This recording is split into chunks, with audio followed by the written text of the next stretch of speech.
When it comes to the social services and healthcare sectors in Canada, they are areas with some of the highest rates of workplace violence. Some reasons why is that racialized women make up most workers. There is a lack of funding, and there are not enough workers. What's sad is that most times, these workers believe that violence in the workplace is normal when dealing with individuals with mental health conditions, emotional disorders, head injuries, or with a history of violence. In this video, I will discuss about the murder of Deborah Anwu, who was a relief residential support worker, a natural caregiver, who paid the ultimate price for doing what she loved. I'm gonna take a deep dive into the events leading up to her death, as well as the aftermath of her demise.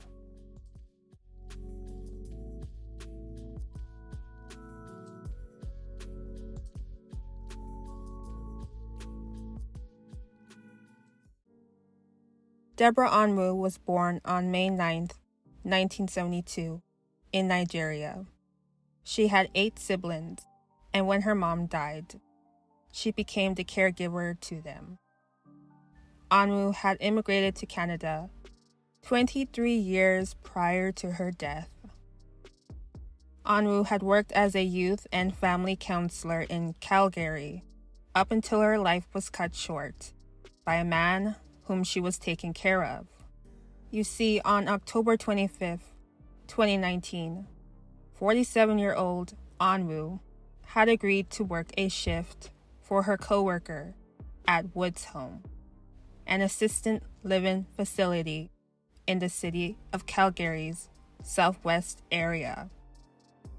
She was meant to work upstairs, while another coworker who was a counselor as well worked downstairs. Anwu was to care for an 18-year-old named Brandon Newman, who had developmental disabilities. Now, Brandon had missed his 11 p.m. curfew and had arrived home late, around 2 a.m. Anwu had gotten upset with his tardiness, and based on what the coworker heard from downstairs, things escalated to the point where Anwu was heard screaming, "Why are you doing this to me?" The counselor ran to help and saw Anwu making her way to the outside of the home. Anwu was suffering from 19 stab wounds, including her head, face, neck, chest, breasts, thigh, foot, ankle, and hand, as well as her heart and lungs. In her last dying breath, Anwu had told her coworker, "The boy stabbed me." Anwu was then laid down on the ground, and her coworker called 911. Anwu was motionless and covered in blood when police arrived. They had tried to perform CPR, but it was too late, and Anwu died at the scene. Anwu's death was counted as Calgary's 16th homicide of 2019. Newman had left the scene and hid the knife under a bush. He then took a taxi and persuaded the driver to give him a free ride downtown to the Calgary drop-in center, claiming that he was homeless. Police discovered Newman hiding under an underpass with a group of homeless people and saw that the clothes that he was wearing, which was a black Reebok hoodie, white shirt with black sleeves, dark gray sweatpants, and boots, were soiled with significant quantities of Anwu's blood. Police then arrested him and charged him with second-degree murder. Upon his arrest, he gave police several untrue statements, including that he wasn't at the residence and had been downtown all day. He also said that a guy had been hanging around the residence and threatening to kill people and burn the place up. But of course, no one believed him. Newman pleaded not guilty and had to go through a couple of psychiatric assessments for 2 years to deem him fit to stand trial. Once he was, the trial was set to commence. However, Newman decided to plead guilty to second-degree murder on September of 2021. Upon his plea, he added that he did not intend to kill Anwu. In court, he apologized to the family, saying, "I can understand if they never forgive me for what I did, but I know, deep down inside me, I'll never forgive myself. I'll never ever forgive myself. I hated myself so much, even when I was a little kid, but now I hate myself even more." Newman was sentenced to 14 years after pleading guilty to second-degree murder and will not be eligible for parole. This case has drawn a lot of criticism because of violence in the workplace involving social workers and their clients.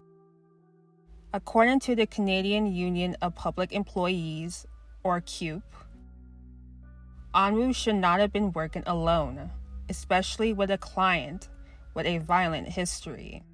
And based on CUPE's internal investigation, Newman was previously classified as needing a 2-to-1 care ratio. As well, the killing of Anwu has compelled others to speak out about the dangers support workers face while serving vulnerable populations. Natasha Ernst, who worked for the same company from 2013 to 2016, said she herself also thinks there needs to be more protection for workers.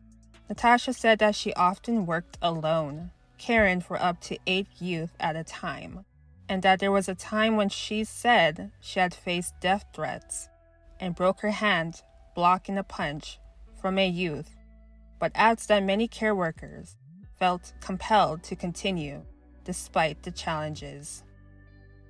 She said, "Your heart is in it, and once you get in there, working with these kids, it's hard to leave because it feels like you will be walking out on your family." Although Natasha was able to leave before things got much worse, the same can't be said about Anwu.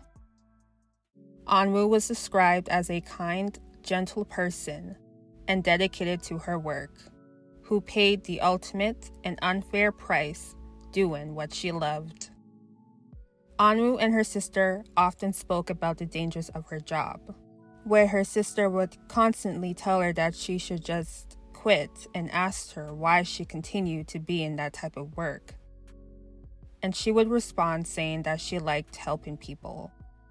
And what really motivated her to stay was that most of her patients no longer had parents, and that she felt there was nothing wrong with her helping them and encouraging them to be better people. Anwu died doing what she loved, and it's unfortunate that the person that she swore never to harm would turn around and harm her instead. That is all for now on this case. Let me know your thoughts on it.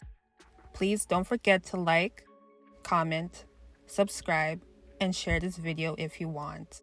Your support is most appreciated. And I will see you next time on Melanin Mysteries.